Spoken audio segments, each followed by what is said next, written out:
Power of lens, ये conceptual जो भी इस चैप्टर की वीडियोस में डाल रहा हूँ उसका लास्ट टॉपिक होगा।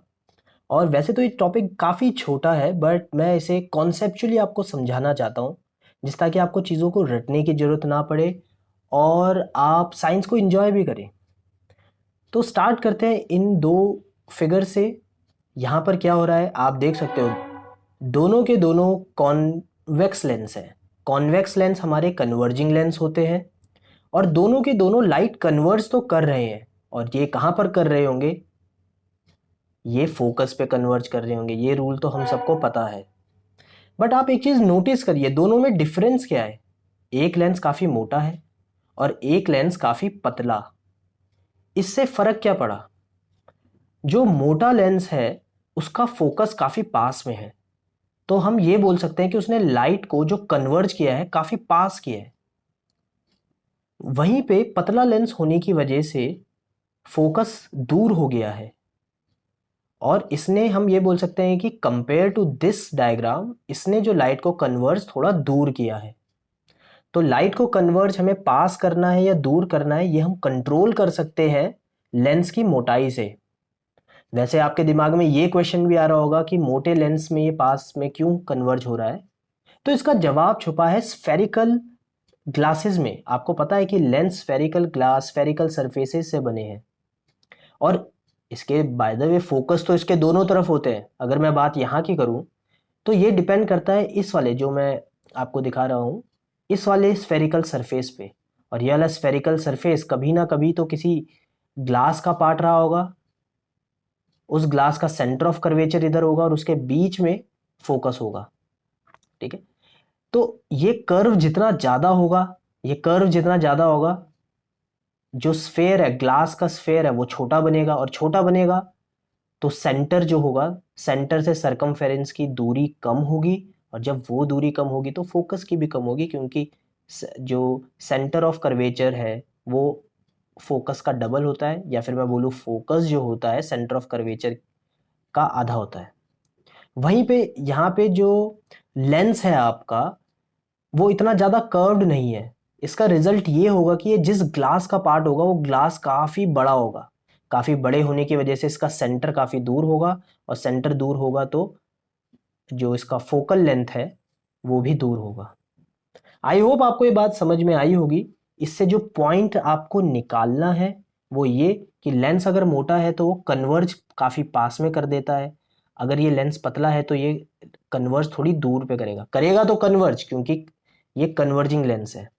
सेम चीज़ आपकी कॉन्वेक्स लेंस के साथ भी होती है, बस उसमें फ़र्क ये है कि वो भी कन्वर्ज करता है, बट वो कन्वर्ज थोड़ा इस डायरेक्शन में करता है, पीछे की साइड में करता है। उसका फोकस पीछे की साइड में होता है, या फिर मैं बोलूँ लेफ्ट साइड में होता है। बस बाकी उसके साथ भी यही है, मोटा लेंस ज़्यादा पास में कन्वर्ज करता है और पतला लेंस दूर में कन्वर्ज करता है। तो दिस इज पावर, एक्चुअली यही पावर होती है, एबिलिटी टू कन्वर्ज या फिर डाइवर्ज लाइट आफ्टर रिफ्रैक्शन।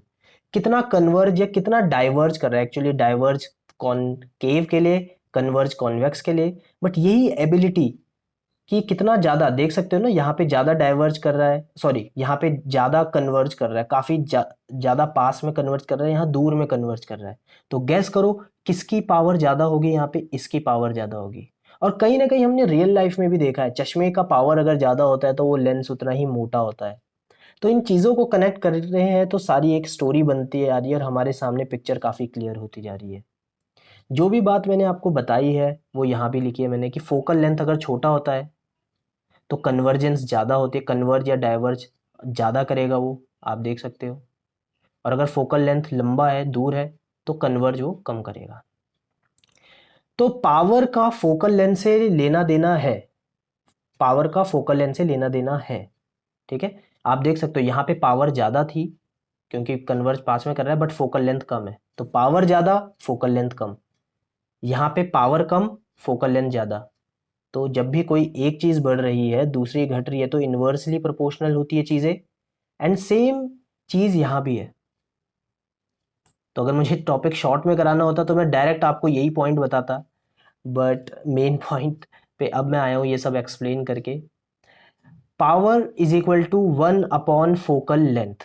ये है एक लौता फॉर्मूला जो आपको यूज होगा। तो पावर आपको निकालनी है तो आप 1 अपॉन फोकल लेंथ कर दोगे। ये इन्वर्सली प्रोपोर्शनल क्यों है, हम इसे डिस्कस कर चुके हैं, क्योंकि जितनी ज़्यादा पावर होती है फोकल लेंथ उतना ही पास में आता है वो, क्योंकि वो उतनी ही ज़्यादा स्ट्रांगली उसे कन्वर्ज कर रही है, उसे एक जगह पे केंद्रित कर रही है।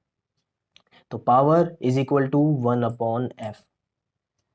तो यहाँ पे क्या लिखा है, power is the measure of degree of convergence and divergence of lens. Power ये बताता है कि कोई भी लेंस कितनी ज्यादा, कितनी मात्रा में कन्वर्ज करता है लाइट को या डाइवर्ज करता है।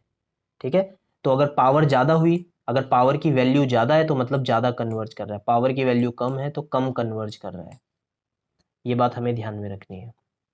अगर किसी के चश्मे का नंबर अगर 8 है, ठीक है, तो बड़ा मोटा लेंस है, और मोटा लेंस क्या करता है, ज़्यादा कन्वर्ज करता है। वैसे लेंस चश्मा कैसे काम करता है ये आपको अगले चैप्टर में पता चलेगा, तो अगर उसमें थोड़ा डाउट है तो आप वेट कर सकते हैं अगले चैप्टर के लिए।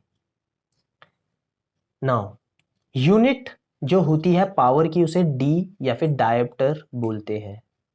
अब ये 1 डायोप्टर किसके इक्वल होता है, आप वैल्यू पुट करिए, फोकल लेंथ की यूनिट होगी मीटर में, तो 1 dioptre is equal to 1 upon, ऊपर 1 था नीचे 1 मीटर, या फिर आप लिख सकते हो 1 मीटर -1। आपने देखा होगा कि 1 अपॉन समथिंग को आप अगर ऊपर लेकर आओ तो -1 की पावर लगा देते हैं, ये तो बेसिक मैथमेटिक्स है।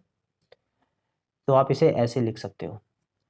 एक बात मैं बीच में बोलना चाहूँगा बस 10 सेकंड की, कि आप सब बच्चे डाउट नहीं पूछते। अगर आपको कहीं भी डाउट हो इस चैप्टर में, किसी भी चैप्टर में, comment section is all yours, और मैं बिल्कुल उसमें रिप्लाई करूँगा। ऑलराइट, वापस टॉपिक पे आते हैं। तो ऐसा यूनिट ऑफ पावर होती है 1 डायोप्टर, और ये 1 dioptre is equal to 1/1 metre. तो 1 मीटर इनवर्स, जो इनवर्स है ये 1 डायोप्टर के इक्वल है। ठीक है, या 1/1 metre is equal to 1 dioptre. अब पावर ऑफ कॉन्वेक्स लेंस जो होती है हमेशा पॉजिटिव में होती है, पावर ऑफ कॉनकेव लेंस हमेशा नेगेटिव में होती है। रीजन क्या होगा भाई, रीजन काफी सिंपल है। सॉरी, कॉन्वेक्स लेंस का फोकल लेंथ जो होता है वो कैसा होता है, वो पॉजिटिव होता है, और जब फोकल लेंथ पॉजिटिव होगा तो उसकी पावर भी पॉजिटिव होगी, क्योंकि फॉर्मूले में हम फोकल लेंथ ही तो पुट कर रहे हैं।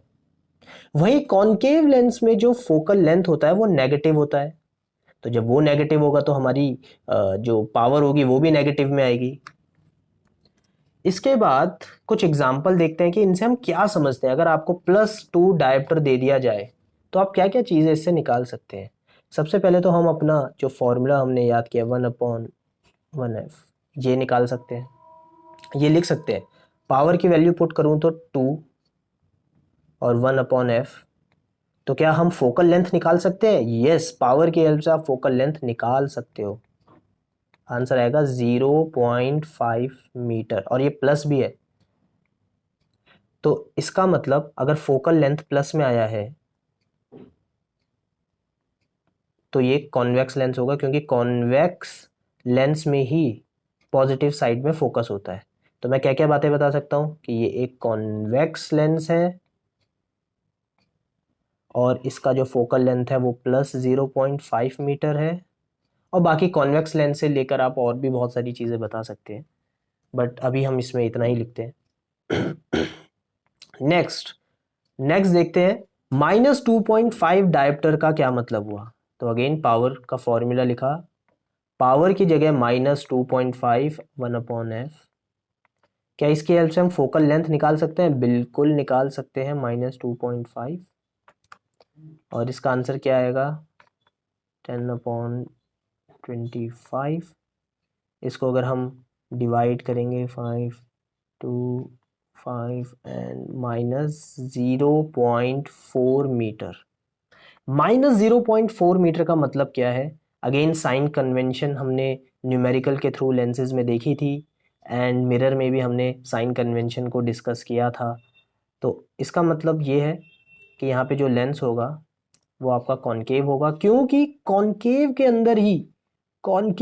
अंदर ही फोकल लेंथ नेगेटिव डायरेक्शन में होता है ना। तो ये आपका एक चीज पक्की है कि ये कॉनकेव लेंस है, और इसकी जो फोकल लेंथ है दैट इज -0.4 मीटर। तो इसी के साथ हमने पावर को भी, जो पावर ऑफ लेंस है, उसे भी कंप्लीट कर दिया है। और अगर आपको कोई भी डाउट हो तो वो तो आप पूछ ही सकते हैं। एंड आई होप ये चैप्टर आपको पसंद आया होगा। मैं और भी 10th क्लास की वीडियोस डालने वाला हूँ, तो चैनल को आप सब्सक्राइब कर दीजिए, वीडियो को लाइक भी कर दीजिए। तो आज के लिए इतना ही। अब हम अगले चैप्टर में मिलेंगे, और इसके क्वेश्चन आंसर्स भी आप मुझे कमेंट सेक्शन में बताइए कि क्या आपको इसके प्रैक्टिस करनी है, क्या प्रैक्टिस क्वेश्चंस देने हैं, क्योंकि मैं वो भी देने की सोच रहा हूँ। तो अभी के लिए इतना ही करते हैं। आप मुझे कमेंट सेक्शन में ज़रूर बताइए ये सारी बातें।